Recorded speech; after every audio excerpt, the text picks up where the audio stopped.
Assalamualaikum warahmatullahi ta'ala wabarakatuh. Alhamdulillahilladzi hadana lihadza wa ma kunna linahtadiya laula an hadana Allah. Asyhadu an la ilaha illallah wahdahu la syarika lah wa asyhadu anna sayyidana Muhammadan abduhu wa rasuluh wa safiyyuhu min khalqihi wa habibuh.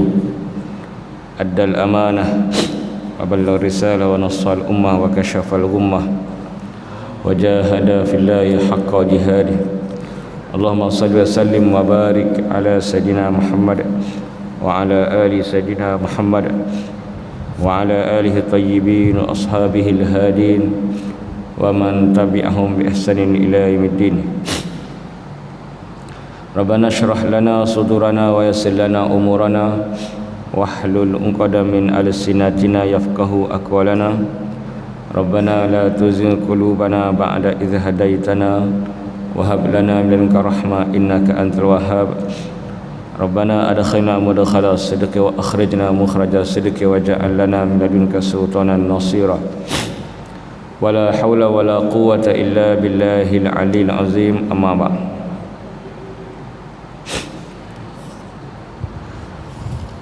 Sebab an-nuzul, sebab turun ayat 101, 102 dan 103.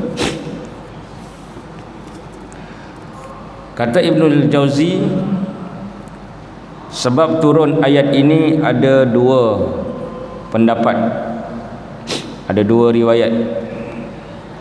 Tak semua ayat Quran ada sebab nuzul.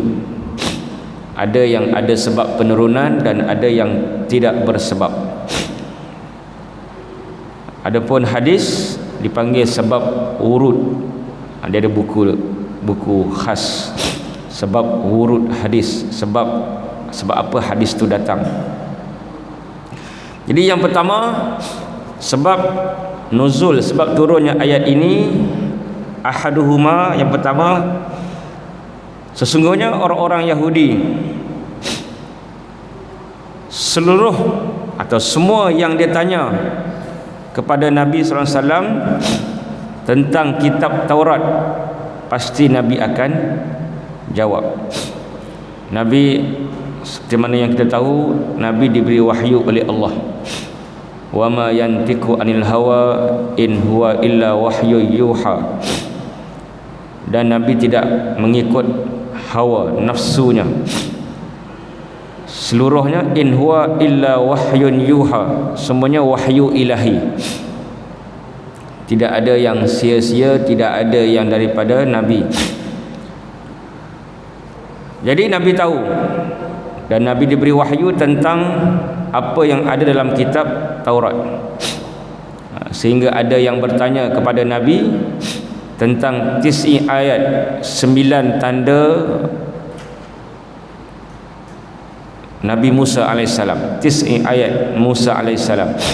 Dan Nabi jawab spontan ke 99 ayat tersebut, 99 tanda tersebut, yang menyebabkan dua orang Yahudi yang bertanya tadi terus beriman. Dan dia minta kepada Nabi untuk mencium tangan Nabi dan mencium kaki Nabi.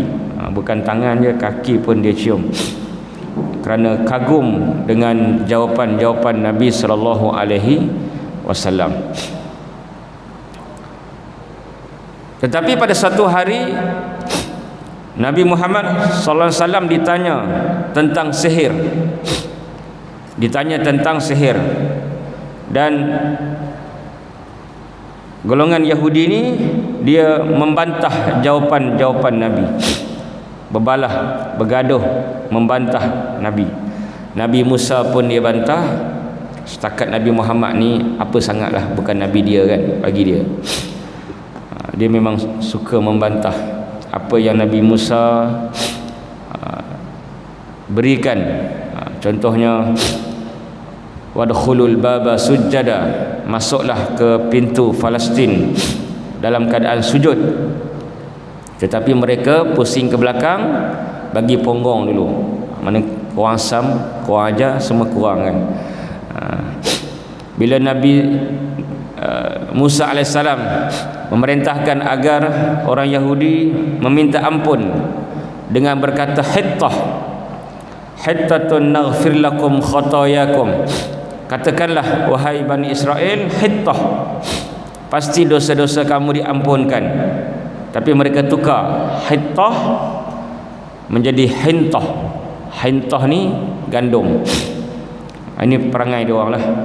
Apa sahaja perintah Nabi Musa, dia akan selewengkan, dia akan tukar kepada yang lain. Itu yang pertama. Sebab nuzul yang kedua, kata Ibnul Jauzi, annahu lamma zakara Sulaiman fil Quran, zukira Sulaiman fil Quran, bila disebut cerita Nabi Sulaiman dalam Al-Quran. Dalam Quran ada cerita Nabi Sulaiman, di antaranya dalam surah An-Naml, banyak kisah-kisah Nabi Sulaiman alaihissalam.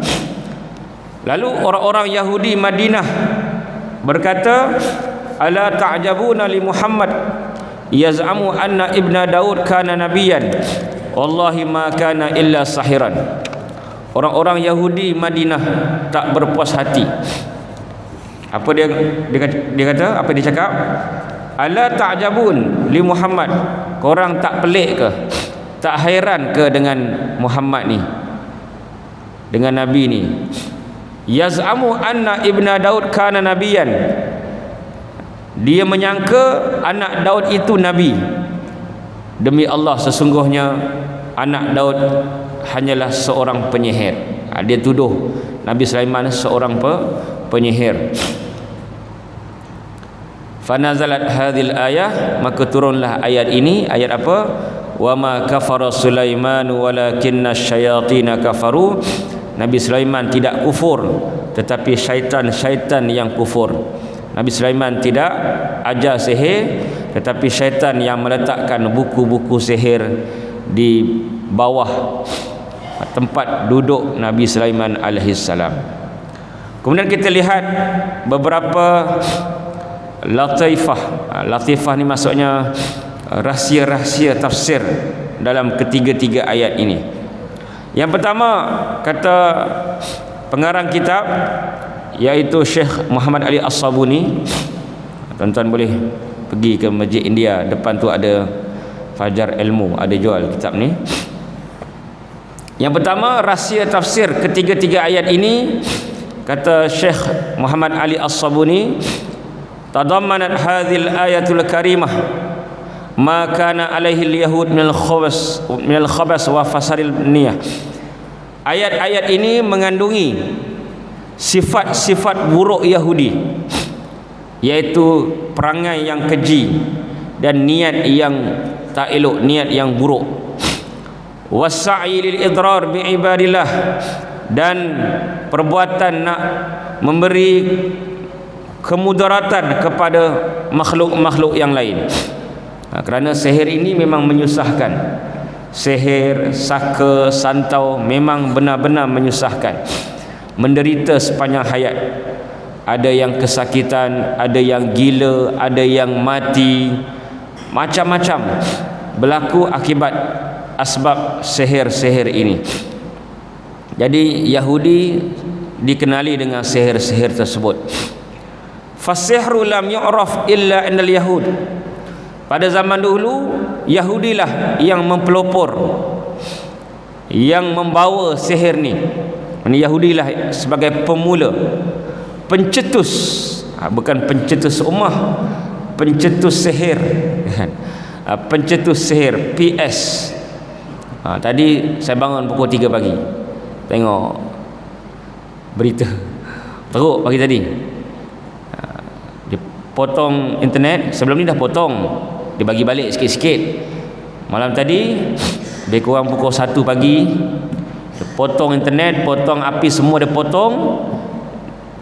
Kata wartawan, sepanjang 30 hari dia serang Palestin, Gaza ni, malam tadilah yang paling aknaf, paling sangat teruk, sangat jauan, udara, barron, darat, bahron, laut, ketiga-tiga sudut ketenteraan dia serang sehabis-habis malam tadi, bukan malam lah, pagi tadi lah kira kan, kalau kita kan dalam lebih kurang pukul 1 sampai pukul 4 tadi dia serang cukup teruk.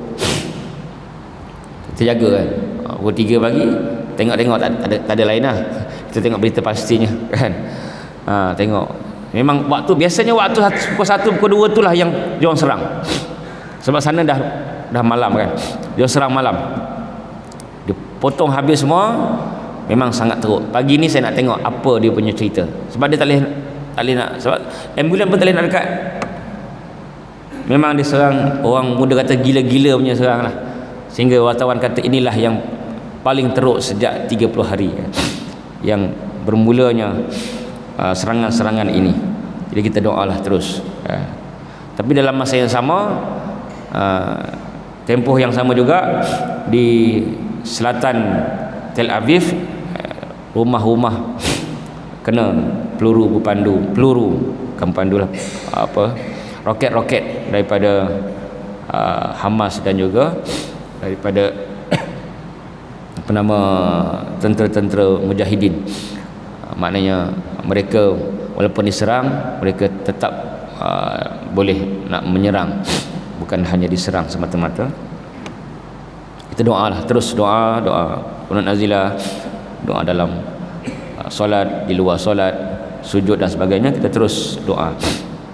Yahudi ini bukan hanya tentang kejahatan menyerang orang, malahan kata ulama, fasihru lam yu'raf illa indal yahud. Pada zaman dulu Yahudilah yang mempelopori sihir ni, yang bawa buku-buku di bawah tempat duduk Nabi Sulaiman. Dialah yang keluarkan, yang beramal dengan sihir. Mana Yahudi ni macam-macam jenis kejahatan. Apa kejahatan dia tak buat? Bunuh Nabi kan, sihir, semua dia buat. Wa amilu ala ifsadi uqulin nas wa aqaidihim bi tariqis sihr. Dan mereka berusaha untuk merosakkan pemikiran manusia dan kepercayaan manusia dengan cara sihir, dengan cara jampi-jampi sarapah, dengan cara penyelewengan akidah. Ini yang disebut oleh penulis buku ini, dan dia bawa satu ayat Quran, kullama awqadu naran lil harbi atfa'aha Allah. Setiap kali orang Yahudi cuba untuk menghidupkan api peperangan, atfa'aha Allah, Allah padamkan. Mereka cuba nak menggila, nak membunuh manusia, nak membunuh Nabi, nak mencetus peperangan, Allah padamkan. Jadi mudah-mudahan kali ini juga Allah padamkan api peperangan dan Allah berikan kemenangan kepada tentera-tentera Islam, insya-Allah. Kemudian latifah as-saniyah, rahsia tafsir yang kedua, qala Abu Hayyan, berkata Abu Hayyan, salah seorang mufassir. Abu Hayyan ni pemilik pengarang kitab tafsir yang besar. Apa dia kata? Kama kanat al-ayatus sabiqah fiha ma yatadamman al-wa'id. Dalam ayat yang lepas mengandungi wa'id. Dalam Quran dia ada dua, wa'ad dan wa'id. Wa'ad janji baik, syurga, bidadari, buah-buahan, pokok-pokok, sungai. Wa'id janji buruk, neraka, jurang, macam-macam lah dalam neraka kan. Jadi ada wa'ad, ada wa'id. Kata Abu Hayyan, dalam ayat yang telah lepas, yang kita telah baca, mengandungi wa'id. Apa dia? Fa innallaha aduwwul lil kafirin. Yang pertama, sesungguhnya Allah, maka sesungguhnya Allah musuh kepada orang-orang yang kufur, iaitu orang-orang Yahudi. Bila sebut musuh, maka ini satu janji buruk. Musuh tidak dilayan dengan baik. Musuh tidak dilayan dengan kata-kata manis ataupun buah-buahan ke, tak. Bila Allah sebut Yahudi ni adalah musuh Allah Ta'ala, maka Allah akan memberikan balasan bukan hanya di akhirat, balasan di dunia. Jadi kita doalah. Antara doanya kita boleh doa yang imam-imam di Masjid Haram, imam-imam di Quds ajar kita kan, Allahumma arina ajaiba qudratik fi Gaza. Ya Allah, arina, tunjukkan kami. Arina, kalau seorang arini tunjukkan aku. Ini belajar bahasa Arab kan, mungkin ada yang belajar bahasa ari, tunjuk ari kan. Contohnya dalam Quran, Rabbi arini kaifa tuhyil mauta. Nabi Ibrahim beritahu, arini, tunjukkan aku wahai Tuhan bagaimana cara engkau hidupkan orang yang dah mati. Hari ini, pagi ini dapat perkataan bahasa Arab kan. Hari ini tunjukkan aku, gunalah. Kalau tuan-tuan tak guna, insya-Allah tak lama hilang. Balik rumah je cakap kat bini, hari ni mana beras, tunjukkan aku. Rus nasi, hari ni aku, arina kami, tunjukkan kami. Jadi antara doa yang kita boleh doa, Allahumma arina, tunjukkan kami ajaiba qudratik, kehebatan, keajaiban kuasamu di Gaza, supaya benda-benda yang miracle, benda-benda yang ajaib berlaku. Pada peperangan yang lepas banyak kisah-kisah ajaib yang saya share dalam blog. Dulu kan, dulu zaman blog saya pun dah kena blog. Blog pun dah tak ada lah. Dulu masa saya tahun 2014 kot. Bukan sebelum tu lagi. Saya tengok 2000 apa, masa saya di Mesir, saya ada tulis keajaiban-keajaiban mujahidin di Palestin. Macam-macam. Ada yang dah kena timbus, hidup semula pun ada kan. Macam tak ingat sebab cerita lama kan. Saya di Mesir 2000 sehingga 2010. Saya lupa perang masa tu 2000 berapa, saya tak ingat. Kalau tuan-tuan ingat boleh tuan-tuan beritahu saya kan. Cerita kan. Banyak Allah bagi keajaiban. Dan juga yang saya suka doa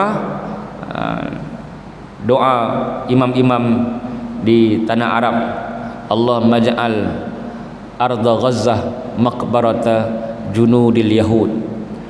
Jadikanlah bumi Gaza kawasan perkuburan tentera Yahudi. Kan? Itu juga doa yang saya suka.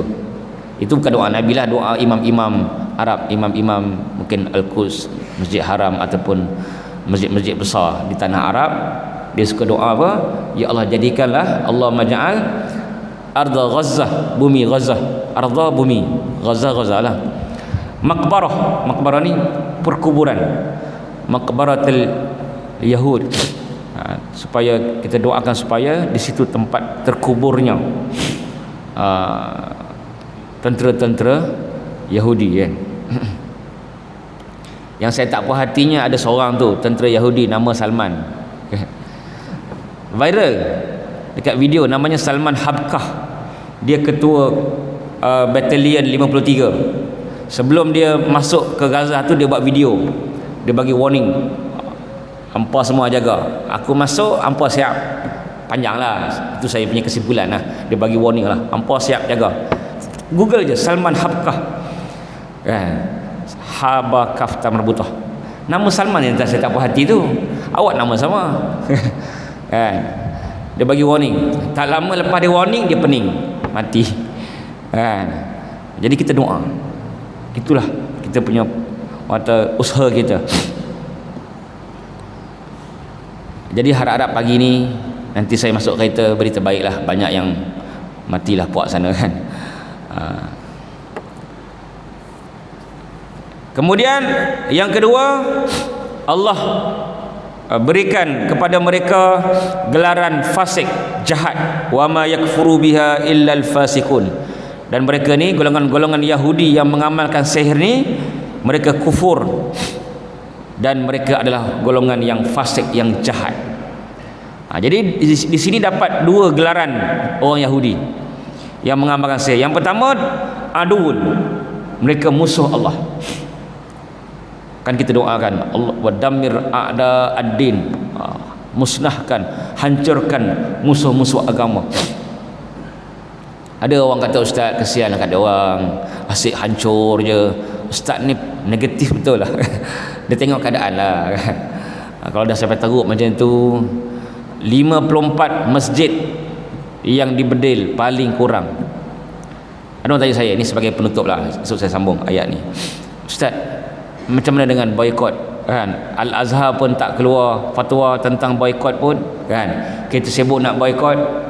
Saya teringat 9 bulan lepas. Ingat tak kisah lelaki Denmark yang bakar Quran di Holland dan di Sweden? Sehingga Al-Azhar rasmian ni secara rasmi keluar dalam dia punya kenyataan, wajib mesti boykot Al-Azhar ni. Al-Azhar ni kira wasatiyah lah, yang sederhana lah. Dia sebut, saya ada dia punya kenyataan dia, dan kenyataan ni masih ada. Kalau tuan-tuan tengok balik kan, benda-benda yang website ni kita boleh tengok balik yang lepas. Ada lagi, wajib boykot Sweden, barang Sweden dan barang Holland. Walaupun yang bakar seorang je kan, saya pun tak pasti sangat, saya rasa seorang je, lelaki Denmark tu. Sebab apa di boykot? Sebab kerajaan Sweden dan Holland beri kebenaran, tak larang untuk dia bakar Quran tadi. Seorang je. Kalau nak banding kisah Yahudi dekat Gaza ni, bukan satu Quran, bukan dua Quran, 54 masjid, 3 gereja, hatal an, sehingga ke saat ini, dan akan ada lagi. Belum hospital lagi, belum Universiti Azhar cawangan Gaza pun dia hancurkan. Jadi memang sangat patutlah kita doakan dammir a'da'ana, hancurkan musuh-musuh kita. Jangan kita ragu-ragu lagi nak doa begitu. Adapun orang kafir lain, kita doa hidayah, doa petunjuk, doa kasih sayang. Tapi untuk Yahudi tak payahlah nak kasih sayang sangat kan. Ada 10,000 yang mati, 54 masjid yang musnah, dan banyak lagi lah fasiliti-fasiliti yang hancur. Pelajar-pelajar, anak-anak kecil pun dah 4,000 dah, anak-anak kecil sahaja. Jadi sangat-sangat kejam. Jadi kita terus berdoa. Jadi insya-Allah kita sambung rahsia tafsir yang ketiga esok. Wallahu a'lam. Bismillahirrahmanirrahim. Wassalamu ala sayyidil mursalin wa ala alihi washabbihi ajma'in. Allahumma inna nas'aluka al-huda wa tuqa wal afafa wal ghina. Rabbana ja'alna muqimis shalah min dzurriyyatina innaka sami'ud du'a. Allahumma arsalna bi annaka la tiladana maghfiratan fil ladzi la yuram warhamna bi qudratika alaina fala tuhma anta rajauna. Allahumma ahsi ma'adada waqtulhum badada wa tabki minhum ahada. Rabbana atina fid dunya hasanah wa fil akhirati hasanah wa qina adzabannar. Sallallahu ala sayyidina Muhammadin nabiyil ummi wa ala alihi washabihi ajma'in. Walhamdulillahirabbil alamin. Assalamualaikum warahmatullahi taala wabarakatuh.